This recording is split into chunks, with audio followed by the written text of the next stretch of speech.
É muito engraçado ver a dissonância do pessoal da esquerda, né? Dizendo que. Eu falei sobre isso ontem na convenção do PL, né? Falando, não, que Flávio tá isolado, não sei o que lá. Aí tu vai ver a convenção do PL lotada de gente, todo mundo lá, todo mundo falando sobre isso, o assunto do dia, a convenção do PL. Não, mas o Flávio tá isolado, eu não sei o que lá. E como é que pode? Uma semana de escândalos e não sei o que lá, e não afetou. Aí, né, já perceberam que eles erraram nessa parada, né? Porque, como eu falei para vocês, eles achavam que iam conseguir destruir o bolsonarismo, tirando o Bolsonaro do poder, condenando ele lá pelo golpe da Disney lá que eles inventaram, né?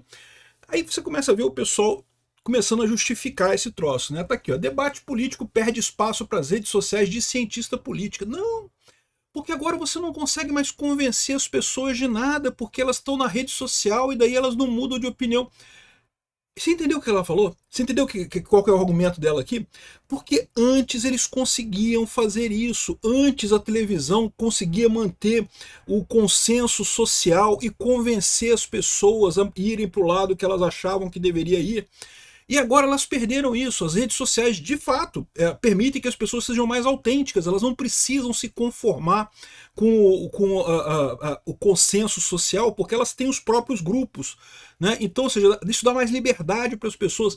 Ela não está errada. As pessoas têm mudado menos de opinião agora. Só que isso é uma coisa positiva. E aí que é engraçado de você ver. Né?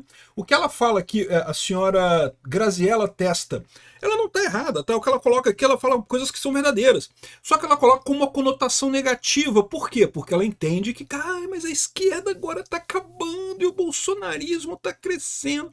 Ela não percebe que é exatamente o contrário, isso é a coisa positiva. O PT está mais do que na hora de acabar. O Lula é um pinguço corrupto que só foi tolerado durante tanto tempo na política brasileira exatamente porque a mídia tradicional socialista fazia força para manter ele válido, né? É muito engraçado ver esse pessoal falando de algoritmo e coisa e tal, tecnocracia e não sei o que lá, algoritmos.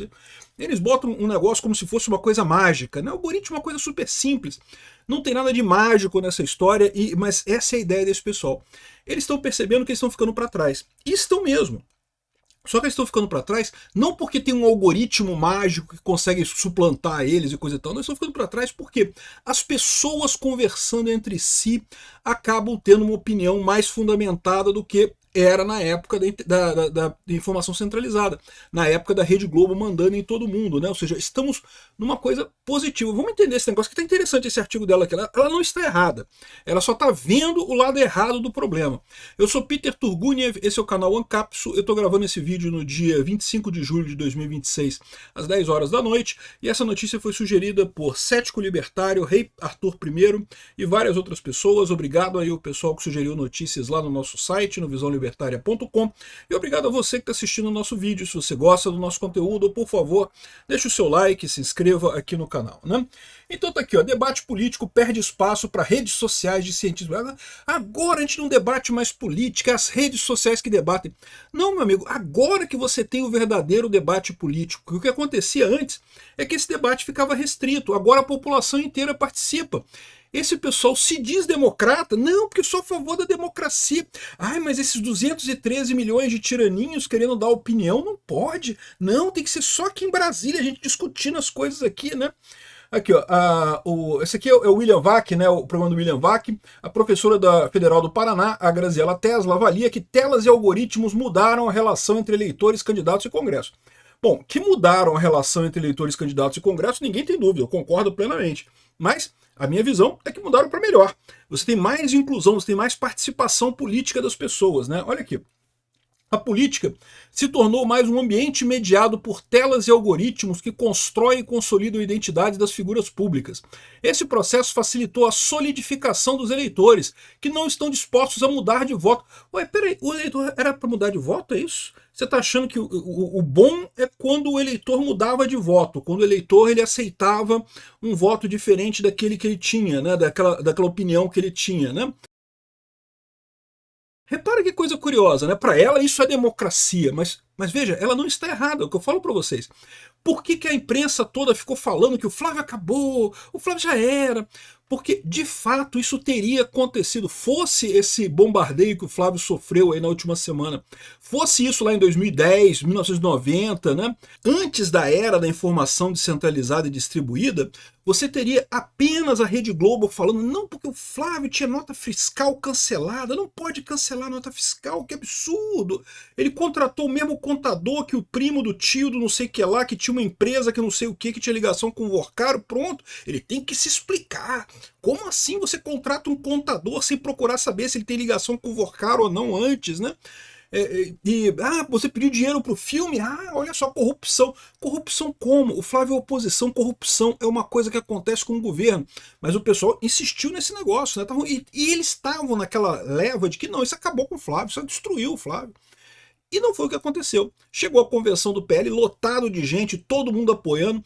Teve 2 presidentes apoiando abertamente lá, o Milei, que estava lá pessoalmente, o Netanyahu mandou um vídeo, fora o ex-presidente Bolsonaro, que teve lá do jeito que dava, né, com inteligência artificial e coisa e tal.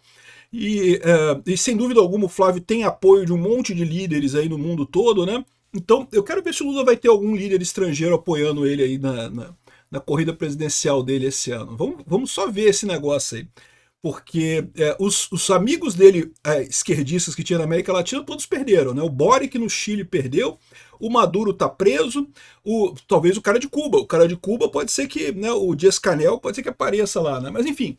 Mas repara, por que cria essa dissonância? Porque no passado isso funcionava, é por isso que esse pessoal insiste nesse caminho. Porque no passado isso funcionava, e aí ficam surpresos quando não funcionou mais. Eles achavam que a essa altura o bolsonarismo acabou. Não, acabou o bolsonarismo, não tem mais nada, né? E não é o que está acontecendo, né? Aqui, ó. Essa solidificação tem a ver com a ideia de identidade, que às vezes sequer perpassa uma questão temática, explicou ela, né? Isso afeta parte da população nas propostas do plano de governo, considerando o debate, sobretudo a personalidade do candidato. Testa, enfim, que a mudança nos modos de comunicação da maioria da população também alterou o diálogo político. Não, que a mudança na comunicação alterou o diálogo político, isso é verdade. Agora, dizer que a internet traz mais a questão da personalidade, isso aqui é falso, não. Ao contrário, na internet se discute muito mais as ideias, no final das contas, né? Ela tá com essa ideia por quê? Porque ela tá chateada que o pessoal não mudou de ideia e continuou apostando no Flávio Bolsonaro. Eles achavam que o Flávio Bolsonaro ia ser destruído pelo escândalo do Vorcaro, como é que pode, não sei o que lá. Né? Pois é. Aqui, ó, em 2025, 76 milhões de domicílios no Brasil tinham acesso à internet. E está subindo cada vez mais. E é por isso que eu falo para vocês que cada vez mais a situação da esquerda fica pior. A situação da Globo fica pior. Não tenho nenhuma dúvida que a identidade guarda uma relação muito grande com o formato da comunicação. Concordo plenamente, né? O ser humano é um ser social. A gente vive de comunicação. O que distingue o ser humano de outros animais na natureza é a comunicação. É isso que distingue a gente. E não vejo um cenário muito bom para o futuro. O pessoal da esquerda não vai ser bom mesmo, não vou enganar você, não. Para a construção de novas lideranças políticas, porque a gente nem tem mais espaço para isso. Ao contrário. Como assim? A internet criou um monte de lideranças políticas aí muito importantes, um monte de gente, o Nicolas, o Flávio. Ah, mas não criou na esquerda. Na esquerda não criou, né? Por quê? Porque na esquerda, na internet, o argumento faz diferença. Você tem um bom argumento, importa. E a esquerda não tem bons argumentos, né? Aqui, ó, a mudança na relação dos eleitores com políticos se acelerou com o início da pandemia de Covid-19, concordo também. E o início das sessões semipresenciais no Congresso. Parte das votações não exige mais a presença dos parlamentares no plenário, enquanto outra parte pede a participação no início das discussões. Para testa, as conversas mudaram de local, saíram da Câmara dos Deputados e Senado e migraram em direção às telas de computador. Mas ela está colocando isso como uma coisa ruim. Não, é uma coisa boa. Antes era só ali no Congresso que o pessoal discutia as coisas e chegava às conclusões. Agora, todo mundo discute, meu amigo. A gente não tem poder de voto ainda, né? Discutir os assuntos, a gente discute também. Pressiona os deputados, né? Manda recado para os deputados e coisa e tal. Repara como é que esse pessoal se diz democrata, mas na hora que o povo começa a participar mais, começa a tirar esse poder que está concentrado no núcleo lá de Brasília, ali no núcleo podre de Brasília ali, não pode? Como pode esses 213 milhões de tiraninhos querendo decidir as coisas? Não pode não, né? Esse debate acontece sobretudo nas próprias redes, é verdade. E sim, é isso, exatamente isso. A população não acessa mais os seus políticos no Congresso, acessa onde eles estão, no celular. Isso é verdade, e é uma coisa, e mais uma vez é uma coisa positiva. Houve época em que, a menos que você fosse muito bem relacionado em Brasília, você não conseguia falar com o deputado, né? Hoje em dia todo mundo sabe o arroba dos deputados aí, manda informação, critica, fala merda, né? Fala bem, fala mal. Então, ou seja, você tem uma comunicação, isso é melhor, isso não é pior, isso é melhor no final das contas, né? Enfim, tá aqui ela deu essa entrevista para o William Vac, tá o debate todo aqui, toda a conversa dela aqui no link, né? Mas repara como é que ela coloca essa coisa como se fosse uma coisa ruim, quando na verdade é uma coisa boa, tá? De fato, as pessoas têm mais dificuldade de mudar de opinião. Por quê? Porque elas estão mais embasadas, elas têm mais argumento, elas têm a solidez sentimental. Eu explico. Quando você tinha só o consenso social da Rede Globo ditando as coisas, você tinha aquela impressão. Eu sempre falo, dou o meu próprio exemplo como isso. Eu sempre fui um liberal clássico, eu sempre acreditei que o Estado é um mal. Eu acreditava antigamente que era um mal necessário, hoje em dia eu vejo que é um mal desnecessário. Mas eu sempre acreditei que o Estado devia ser o mínimo possível, tá? Mas eu, na época da faculdade, por exemplo, eu evitava discutir isso. Eu nem entrava em discussão. Por quê? Porque a minha visão é que, pô, aqui no Brasil todo mundo é sócia. Todo mundo quer um Estado enorme, acha que o Estado vai resolver os problemas todos. Né? Eu não vou entrar em discussão nesse negócio, deixa pra lá. E aí você acaba ficando numa posição frágil, porque você não conversa com as outras pessoas, você não cria o ciclo de reforço de opinião de outras pessoas que pensam como você. Porque simplesmente ninguém falava sobre isso, ficava todo mundo ouvindo a Rede Globo, que tinha uma voz tão maior do que das outras pessoas, que meio que matava a discussão. E aí, por que você consegue mudar? Porque é só mudar a Rede Globo, né? E é assim que o Lula conseguiu sobreviver, assim que o Lula, um corrupto, um pinguço corrupto de merda, que só fez besteira todas as vezes que teve com poder no Brasil, como é que esse cara consegue ainda ter alguma relevância no Brasil? Exatamente porque ele tem a Rede Globo, ele tem a galera dos artistas, ele tem a galera ali das personalidades, ali da elite aristocrática socialista de Brasília, fazendo exatamente esse papel de convencer o pessoal que não tem o reforço do próprio grupo a mudar de opinião. Agora você tem uma democracia melhor. Agora você tem. A democracia não está mais na mão da esquerda que domina os meios de comunicação, né? Então, assim, eu concordo plenamente com o que ela está falando aqui. Eu só discordo do fato do tom que ela coloca como sendo uma coisa negativa, né? O senhor Alessandro Pietro aqui, ele coloca. Ele é mais positivo nesse aspecto, tá? Ele fala que está mudando o mundo e que cada vez mais a gente está dependendo do sistema. Mas isso não é novidade, tá? Isso já está acontecendo já há bastante tempo. E a tendência é só aumentar, ainda mais com a inteligência artificial, tá? Isso certamente a gente vai viver um mundo com muito mais produtividade, com muito mais prosperidade, com muito mais simplificação, exatamente por conta disso. Isso não é uma coisa ruim, isso é uma coisa boa, isso é uma coisa positiva, né? E também o Estadão tá chorando aqui dos algoritmos, adolescentes e misoginia, porque foi um caso absurdo de um instituto lá numa escola do Rio de Janeiro, em que os alunos de 14 anos colocavam listas em que classificavam categorias de conotação sexual às meninas da turma. Gente, eu não sei onde é que o pessoal estudou, não. Na minha época já tinha isso. Tá? Assim, é que antes não tinha visibilidade, né? Você fazia essa brincadeirinha dentro da sala de aula, mas não tinha como botar isso na internet. Mas criança ser cruel, meu amigo, criança é cruel por natureza, meu amigo. Essa é parte do crescimento.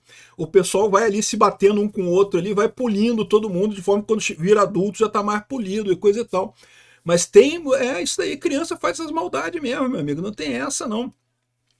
Eles estão reclamando agora, porque agora eles conseguem ver isso. O choque deles é porque eles estão percebendo uma coisa que sempre rolou. Sempre teve brincadeira de conotação sexual entre crianças 14, 15 anos de idade, pô. A idade que começa aí a efervescência dos hormônios aí das crianças, vocês acham que não tem? Ah, porra, para com isso. Já tinha na idade, na escolinha do vovô. Meu vovô, quando eu tava lá na escolinha dele, lá com 14, 15 anos, já tinha brincadeirinha com as coleguinhas e coisa e tal, de dizer classificada a nota de 0 a 10 e não sei o que lá. Sempre teve, porra. Aí, agora, que absurdo, os alunos estão fazendo isso. Nossa, quem imaginaria? Cyberbullying, né? Eu vou te falar um negócio, né? Enfim, o ponto é esse. Eu não tenho dúvida que está mudando as coisas. Está mudando justamente porque você tem muito mais comunicação. Agora, não é uma coisa ruim. É uma coisa que expõe os problemas, que expõe o que está acontecendo e que deixa as pessoas mais embasadas para tomar decisão. É por isso que a esquerda e a Rede Globo não conseguem mais muita coisa. Obrigado por assistir nosso vídeo até o final. Tem alguns links para você nos ajudar aí na tela e também na descrição desse vídeo. Contribua com o nosso projeto.